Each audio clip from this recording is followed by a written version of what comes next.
Oke, selamat malam semua ya. Malam hari ini kita ketemu lagi. Ya mungkin agak larut ya. Harapan saya sih kalian tetap fit. Udah setengah 9 ya. Tapi saya pikir tidak menyurutkan diri kita untuk belajar ya.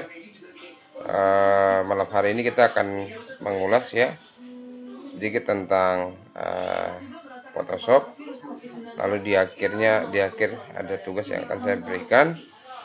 Ya, nanti ada referensi juga untuk kalian bisa mengerjakan tugas itu ya, sehingga tidak terlalu susah ya. Kita langsung aja mulai. Malam hari ini kita akan bicara sedikit mengenai tool yang terdapat di Photoshop dan mengenai leaflet ya, ya. Nanti saya juga akan berikan perbedaan antara jadi leaflet, brosur ya, pamflet itu agak sedikit apa ya, mirip-mirip, hampir mirip-mirip, tapi ada sedikit perbedaan di antara mereka. Tapi tidak menutup kemungkinan juga tutorial yang saya berikan itu sebagai panduan atau acuan saja ya. Tutorialnya basisnya brosur, tapi itu juga bisa sebagai acuan ke leaflet. Nah, perbedaannya apa nanti bisa dilihat nanti ya di materi kita malam hari ini ya. Lalu saya langsung aja ya share screen materi kita untuk malam hari ini, sehingga tidak terlalu lama ya, supaya cepat saja.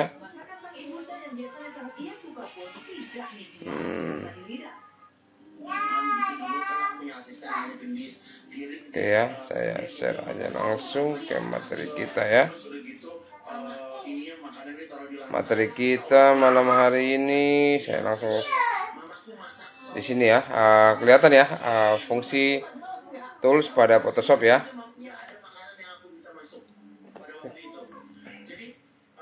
Bisa kelihatan ya? Oke, mantap. Oke ya. Ini saya yakin kalian sering pakai Photoshop ya, sudah sering pakai Photoshop.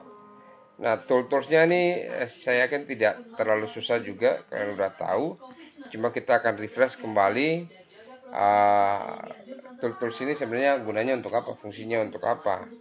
Ada hal-hal yang bisa kita gunakan di tools tersebut ya. Nah, kalau kita lihat di layar ini ya, ada move tool, quick selection tool, eyedropper, brush atau pensil ya, dan pensil story brush ya. Ada marquee tool, ada lasso tool ya. Sampai ke bawah kita akan ulas ya satu-satu ya. Contoh kalau move tool ini ya, ini biasa kita pakai untuk memindahkan layer ya. Dan saya yakin kalian udah tahu ya, kalau kita misalkan kayak ini ya,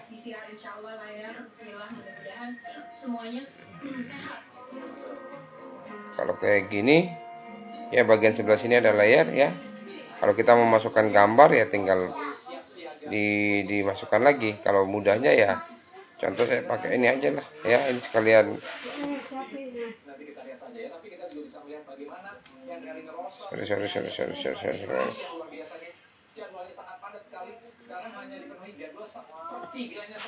Ya, contoh kayak gini ya. Ya, ini kayak gini ya. Kita bisa kasih pindah ya menggunakan move tool ya. Tidak terlalu susah ya untuk di komputer ya. Sehingga kita tidak terlalu ini ya. Itu move tool ya. Fungsi dari move tool. Selanjutnya ada marquee tool ya. Marquee tool ini ada banyak nih, ada rectangle tool, marquee, elliptical tool ya. Ya, jadi ada 4 ya. Ini biasanya untuk seleksi objek ya gunanya ini.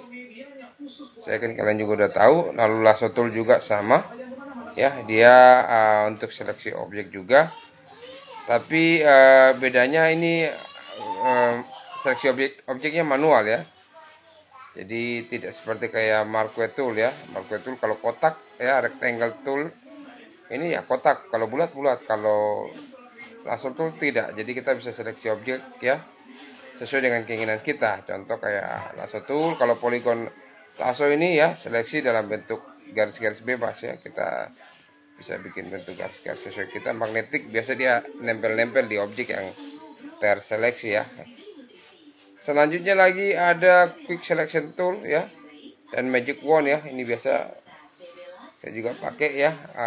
Kayak kemarin saya contohkan bagaimana untuk refine edge. Biasanya kalau refine edge saya pakai quick selection tool ya. Lalu sama juga untuk magic wand ya. Ini untuk seleksi berdasarkan warna ya. Kalau quick selection tool ini berdasarkan warna atau pixel ya. Kalau magic wand warna yang sama ya. Jadi warna yang sama-sama yang kita pakai di magic wand ya. Terkadang kalau kita lihat kita pakai seleksi magic wand, misalkan warna hijau terus ke bawahnya ada gradasi hijau apa begitu, kadang dia tidak kena juga walaupun ini ya. Jadi cuma membaca sebatas warna yang sama. Nah, kalau kita mau kasih kena yang lain, kita harus kasih pakai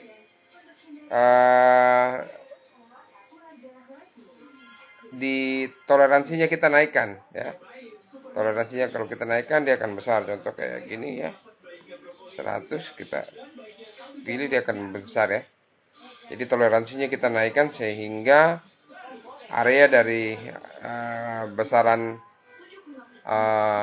warna yang tadi kita klik itu akan melebar ya. Dia akan menyesuaikan ya. Tuh ya. Selanjutnya juga kalau kita lihat ini untuk crop dan slice tool ini biasa untuk memotong gambar ya. Kalau zaman dulu crop dan slice tool ini biasanya mereka memotong gambar untuk di website zaman dulu, sehingga ketika kita akses suatu internet, gambar yang tampil itu tidak berat ya. Tuh. Ya, ini saya juga jarang pakai ya. Jadi dulu biasanya pakai crop dan slash tool ya. Ataupun kalau kalian mau bikin suatu puzzle, bisa menggunakan crop dan slash tool. Ini fasilitas ini bisa digunakan ya.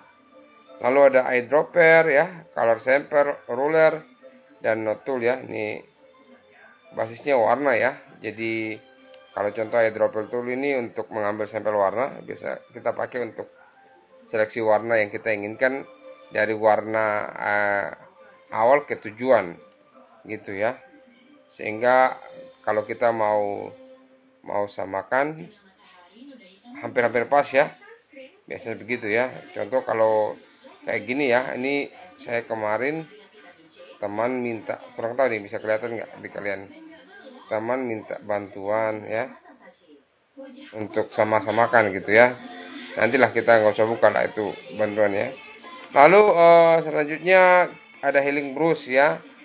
Ini healing brush ini kalau kita lihat ada spot healing, ada healing brush tool ya. Ini biasa kita ngambil warna juga ya, Terus kita juga bisa pakai untuk menyamarkan atau menghilangkan noda-noda pada gambar ya. Ini dalam barisan healing brush tool ya. Lalu ada patch tool ini shortcutnya ini J ya. Ya, dia dalam satu paket ya. Jadi ada sekitar 1 2 3 4 5 ya. Lalu di dalamnya juga ada content aware move tool ya. Lalu ada juga red eye tool, ini menghapus warna efek pada mata ya. Oke, selanjutnya yang di 8 ya, untuk toolnya ini ada brush dan pensil ya. Ini kalian bisa gunakan untuk mewarnai dengan sapuan kuas ya. Kalau kalian yang suka hobi contoh menggambar manual, cocok pakai brush tool ini ya, karena untuk sapuan warnanya bagus ya untuk brush ini.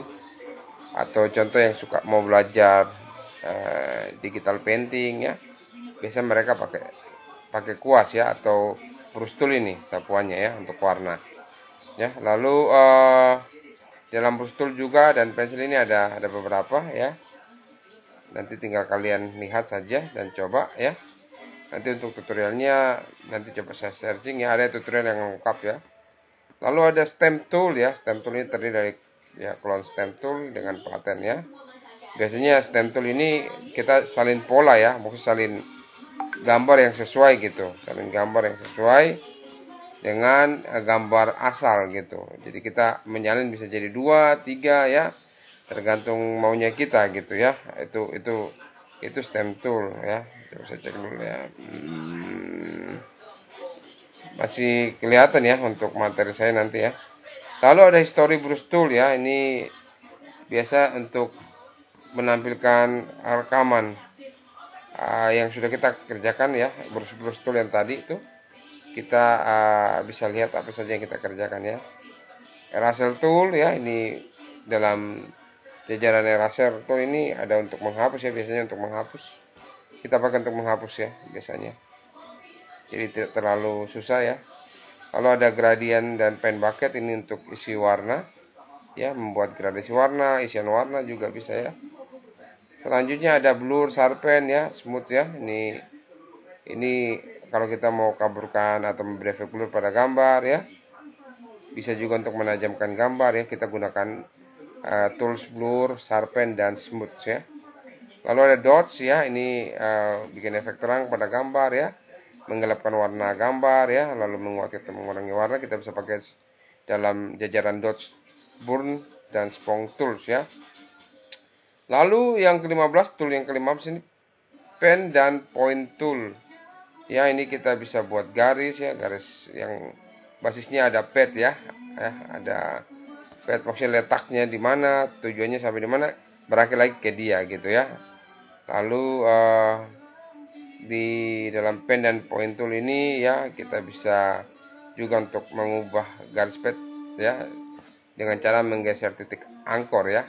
Ada titik-titik, kalau kita lihat itu titik angkornya banyak, ada kotak-kotak gitu banyak ya, atau tidak seperti bisa jadi kalau di macam animasi 3 dimensi itu namanya vertex ya. Lalu terdapat juga teks ya, untuk kita juga bisa menulis atau mengetikkan kata-kata yang kita buat ya. Ada horizontal, vertikal ya, horizontal tipe max, vertikal tipe max ya, nanti tinggal dicoba saja. Lalu ada pad dan direct selection ya. Ini untuk geser objek pad ya, untuk menggeser titik angkor tadi ya, bisa juga ya. Lalu ada shape tool ya, shape tool, sabar ya. Nggak ada yang masuk lagi ya. Oke, shape tool ya, kita lanjut. Lalu ada shape tool ya, ini buat membentuk objek yang basisnya segi 4 atau mungkin bulat ya. Jadi kita bisa gunakan di shape tool ini ya. Lalu ada hand and rotate ya, ini kalau hand and rotate yang biasa gambar-gambar tangan tuh, geser bidang kanvas ya. Lalu ada zoom ya, besar kecil ya, kita gunakan. Lalu ada set foreground dan background color ya, untuk mengatur warna background dan foreground ya. Yang kedua adalah edit in quick mask mode ya. Ini untuk menyeleksi dengan memisahkan dengan latar belakang ya, gambar ya. Nanti coba kalian tinggal searching saja yang ini, edit quick mask mode ya. Selanjutnya yang ke-23, clone stem temple ya. Ini clone ini juga sama. Lalu ada screen mode ya. Itu tadi beberapa tool ya yang bisa kalian gunakan ya. Kalau dalam penggunaan Photoshop tidak terlalu susah.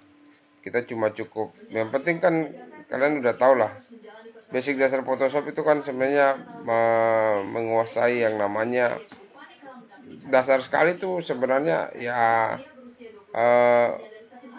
apa ya, seleksi ini aja sih, seleksi. Sabar ya, saya lihat foto di mana nih ya.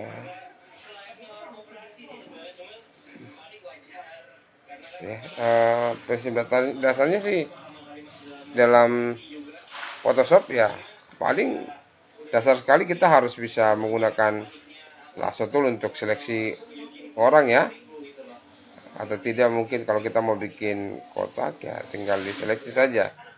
Prinsip dasarnya itu sih ya, menggunakan magic wand ya, seperti gitu.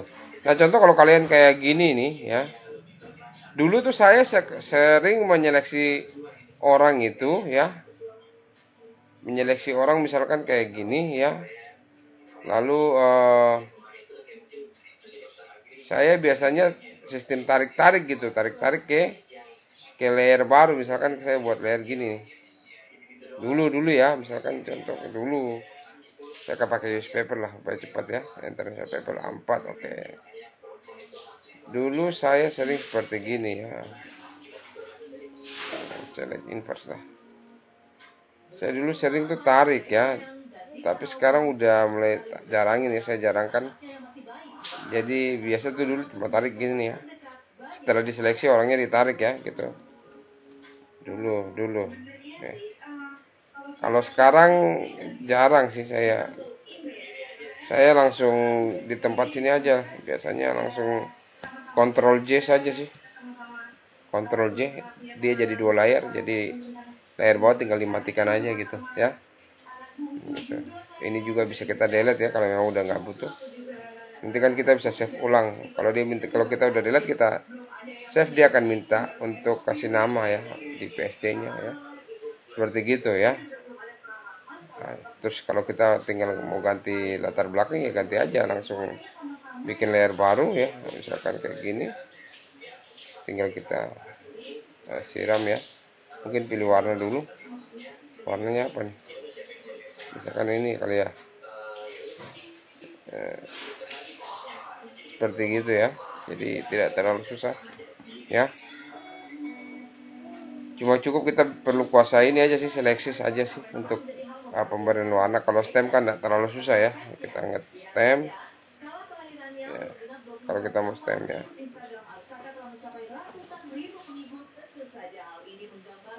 Tinggal di stem aja ya. Nah, tidak susah sebenarnya. Dan saya yakin kalian sudah menggunakan Photoshop ya.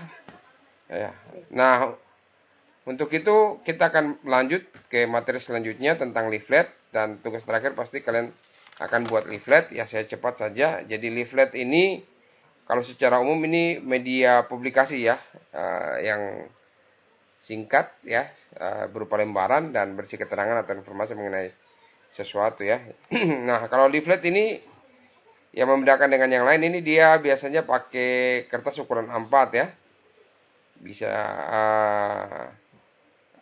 saya kurang tahu apakah dilipat 3 atau tidak, tapi ada materi yang bilang tidak perlu dilipat 3, ada materi yang dibilang boleh dilipat 3 ya. Nanti kita lihat ya. Dan di leaflet ini bisa kita tempatkan gambar ya, supaya orang bisa lihat ya.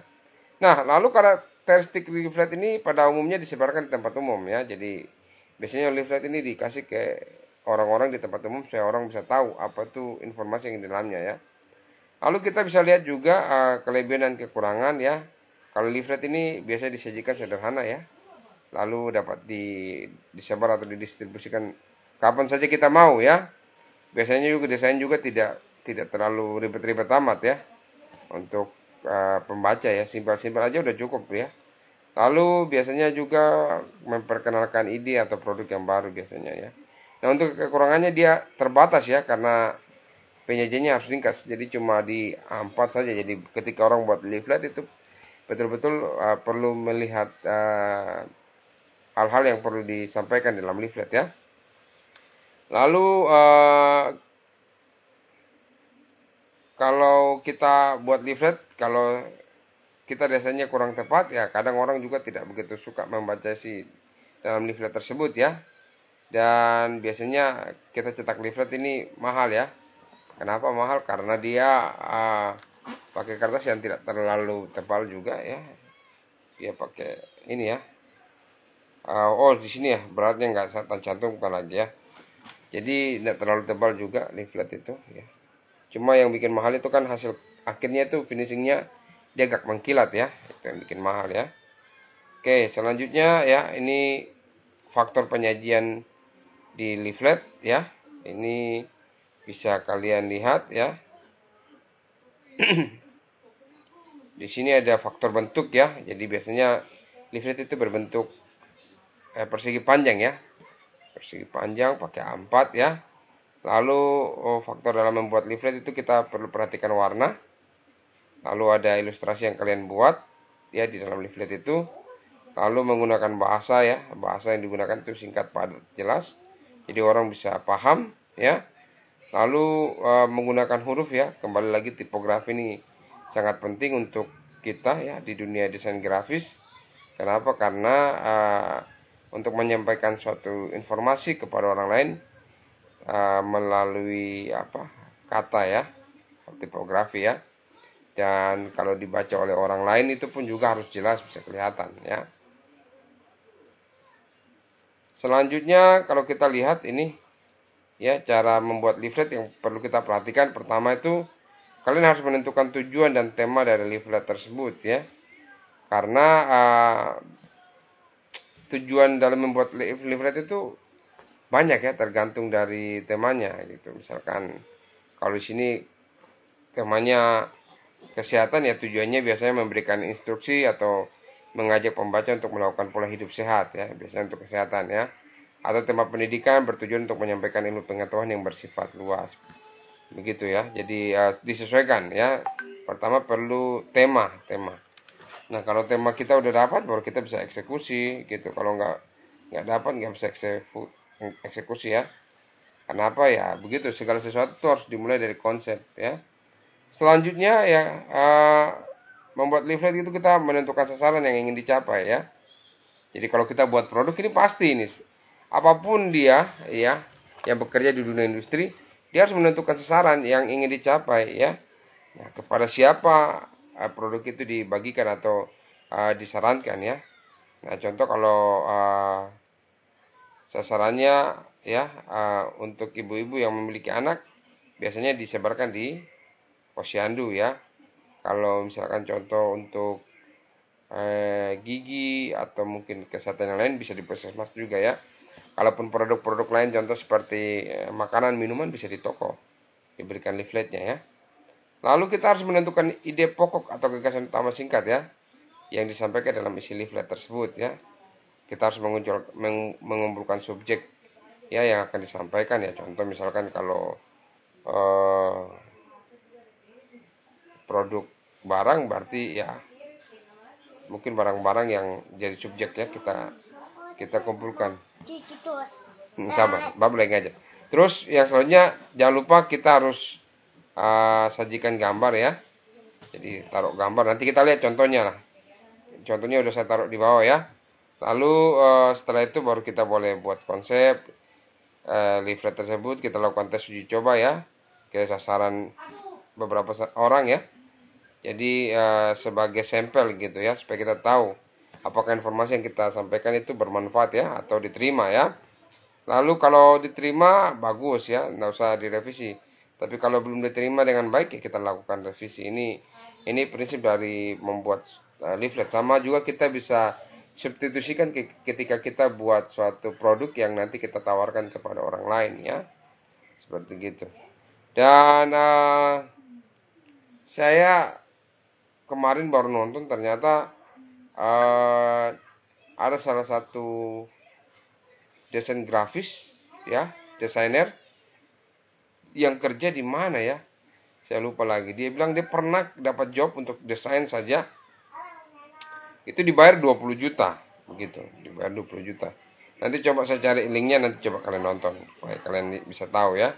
Ada yang besar juga, itu yang paling mahal dia bilang ya di video tersebut ya. Nah, kalau kita lihat juga isi leaflet ya harus bisa dipahami oleh pembaca ya. Jadi kalau pembaca udah paham, udah sangat bagus ya. Dan yang perlu kita lihat kalau dalam membuat sebuah leaflet itu ya, kita harus melihat atau memperhatikan prinsip penyusunan informasi atau pesan seperti yang dikemukakan oleh Jalaluddin Rahmat ya. Yang pertama itu harus ada attention, ada hal yang menarik ya. Informasi yang disampaikan itu membuat pembaca lebih memperhatikan ya. Lalu need, kebutuhan ya, artinya harus memenuhi kebutuhan pembaca ya. Jadi kalau pembaca dia butuh, dia akan baca. Contoh kayak leaflet-leaflet yang basisnya produk, saya yakin ya, apalagi orang yang suka belanja paling senang tuh ya. Kalau di kesehatan jarang-jarang sekali ya, pas lagi sakit baru dibaca ya. Tapi kalau produk-produk yang basisnya elektronik paling orang senang baca ya, lihat ya. Lalu ada static faction ini ketika seorang pembaca membaca leaflet tersebut dia merasa puas ya. Jadi gitu ya. Lalu ada visualisasi ya. Ini ada gambar ya. Jadi gambarnya ditaruh sehingga orang bisa lihat dengan jelas apa saja yang disampaikan dalam leaflet tersebut ya. Lalu ada tindakan. Jadi dalam leaflet itu kita harus buat orang supaya bertindak. Misalkan contoh basisnya leafletnya berbasis kesehatan, bahaya narkoba, ya kita bikin supaya orang melihat itu orang melakukan hal yang sama, jadi menjauhi narkoba. Atau contoh produk leaflet tentang penjualan barang, kita berharap orang akan membeli produk kita ya. Jadi dalam leaflet itu ada hal yang kita tumbuhkan dalam diri pembaca ya, jadi ada tindakan ya. Nah kita akan lihat lagi ya, contoh beberapa leaflet ini ya. Ini leaflet contoh yang ada di Indomaret, leaflet produk. Ini menawarkan produk ya. Ini dijual ya. Jual ya produk-produk ini ya. Ini leafletnya. Lalu kalau kesehatan contoh seperti gini ya. Ini leaflet, ini gigi ya. Jadi nanti kita akan lihat bedanya leaflet dengan brosur. Ini kelihatannya kayak brosur, tapi nanti kita akan lihat ya. Seperti gini juga. Ini seperti kelihatan seperti brosur ya. Ada juga yang simple kayak begini ya leafletnya. Nah ini kita akan lihat di sini. Jadi leaflet ini publikasi singkat ya, bentuknya selebaran, berisi keterangan ya tentang perusahaan produk atau layanan yang diperlukan ya. Nah kalau brosur ini buku yang diterbitkan secara tidak berkala dengan satu atau beberapa halaman ya. Jadi brosur hampir sama juga dengan leaflet. Tapi kalau kita lihat perbedaan mendasar sini ya. Ini saya ambil dari situs apa ya, saya lupa tadi ya. Kalau brosur itu ukuran mulai dari satu halaman ya, kertas folio yang dilipat atau dijilid. Biasanya brosur tuh kan banyak tuh ya. Kalau kita buat produk banyak, bisa brosur banyak, kita bisa buka lihat. Sebenarnya bukan buku juga, tapi prinsip-prinsipnya brosur karena ada desainnya ya, dan memang tulisannya juga tidak terlalu banyak ya. Kalau brosur yang dalam bentuk apa yang dijilid ya, biasanya cuma brosur-brosur produk yang kalau produk ya biasanya produk yang menjelaskan saja ya, beda ya dengan kalau kayak begini kan cuma satu ya, ini satu atau dua bolak-balik ya. Nah kalau leaflet ini ukuran kertasnya lebih kecil, biasanya pakai A4 tadi ya. Kalau brosur bisa pakai folio, bisa pakai A4. Kalau leaflet ini ya, dia ukurannya lebih kecil ya, A4 ya, dan dia biasanya kadang tanpa lipatan ya, tanpa dijilid ya. Biasanya juga dicetak bolak-balik biasanya. Jadi dia begitu cetak udah kasih ke orang dalam bentuk utuh, tidak dilipat-lipat ya. Biasanya kalau dilipat-lipat itu biasanya dasarnya brosur ya, begitu ya. Nah ini terakhir jadi tugas kalian hari ini ya, nanti kalian kumpulkan. Jadi kan kalau kita tiap hari ini sampai minggu depan, berarti pertemuan kita berakhir minggu depan. Saya akan kasih waktu untuk 2 minggu untuk untuk penyelesaian tugas-tugas kalian ya. Nah kalian saya suruh buat tugas yang pertama ini buat leaflet ya, yang basisnya pertama leaflet tentang COVID-19 ya, entah bahaya, entah menjauhi, entah menghindari, entah apalah, vaksin kah ya, intinya ada tentang COVID-19. Jadi bebas, tidak terlalu terikat ya. Ini sebanyak 2 lembar bentuk leafletnya ya. Tidak harus banyak-banyak kata kayak gini juga nggak masalah ya. Tidak terlalu banyak juga tidak apa-apa ya. Itu leaflet ya. Lalu yang kedua nih leaflet yang basisnya dampak buruk narkoba nih pada otak ya, sebanyak 2 lembar. Nah nanti materi ini saya akan taruh di grup kita. Lalu untuk referensinya ini saya taruh referensi yang basisnya brosur ya. Tapi itu bisa disubstitusikan ke leaflet. Jadi kalau brosur kan kita lipat, kalau leaflet nggak usah dilipat ya. Tapi prinsip kerjanya hampir sama. Kalian bisa lihat di sana ya, di tutorial tersebut ya, ataupun kalian juga bisa cari referensi yang lain. Saya pikir untuk malam ini itu yang bisa saya sampaikan. Kira-kira ada pertanyaan untuk pertemuan kita malam hari ini?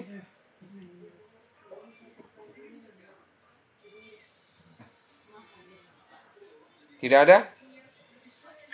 Saya Pak, Bagaimana? berarti desainnya itu yang 2 lembar itu bisa tulis bolak-balik, maksudnya satu lembar Boleh. bolak-balik. Boleh, tidak masalah, tidak masalah, tidak masalah. Sambil mengirit juga toh. Boleh, tidak masalah. Tidak masalah ya. Bolak-balik juga boleh ya. Ada lagi yang ingin disampaikan lagi?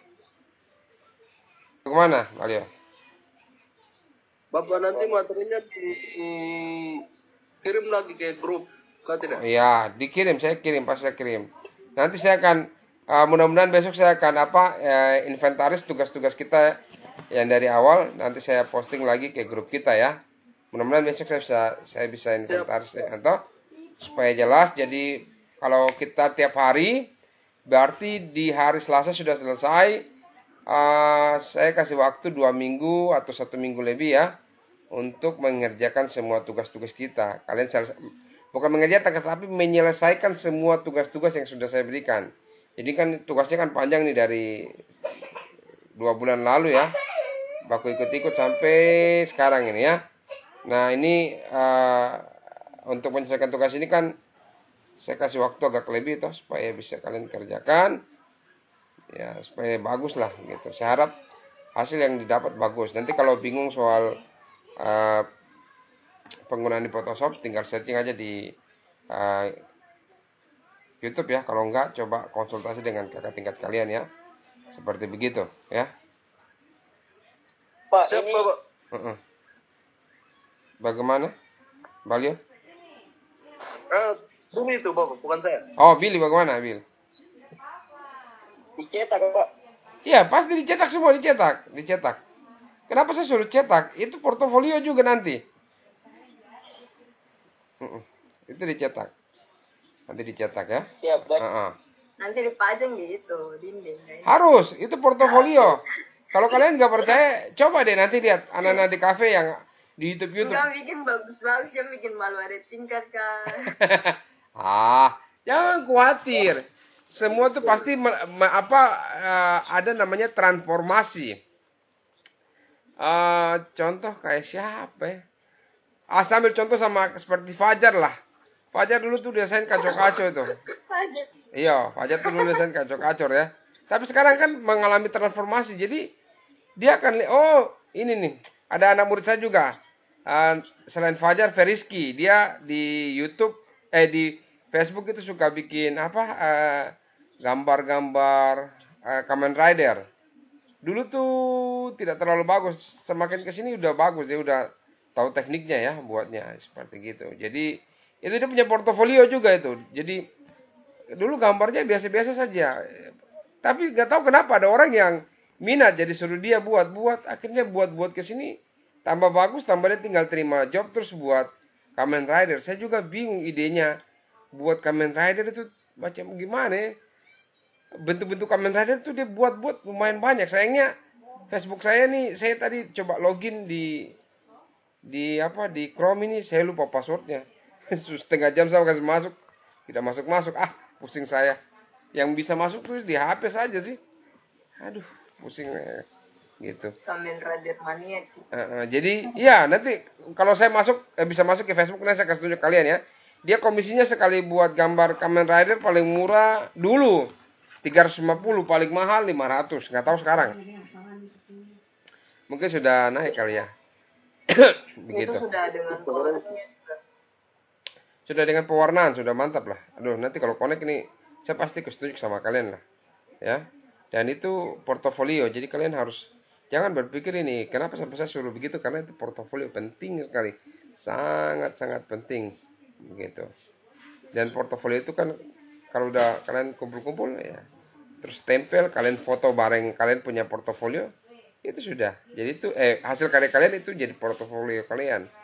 Jadi orang lebih percaya gitu. Jadi bisa masuk ke contoh kalau ada yang bikin contoh kayak ada Bukalapak yang versi Jayapura atau Papua ya, kalian bisa masuk situ. Tokopedia ya untuk desainernya gitu. Ada yang terbaru kan ini Tribun News ya, Tribun News Papua, saya ada lihat masuk Jayapura, Papua. Kan mereka juga butuh orang yang bisa desain juga untuk berita-berita mereka. Gitu ya. Jadi itu butuh portofolio juga ya. Oke, saya pikir begitu saja. Ada lagi kah yang mau ditanyakan sebelum kita berakhir? Jelas, Pak. Sudah Bapak. Oke, sudah kalau begitu kita berakhir ya. Nanti besok kita ketemu jam-jam berapa lagi nih? Jam sebelum malam Bapak. Jam sebelum malam, siang. Kenapa kalau malam nih?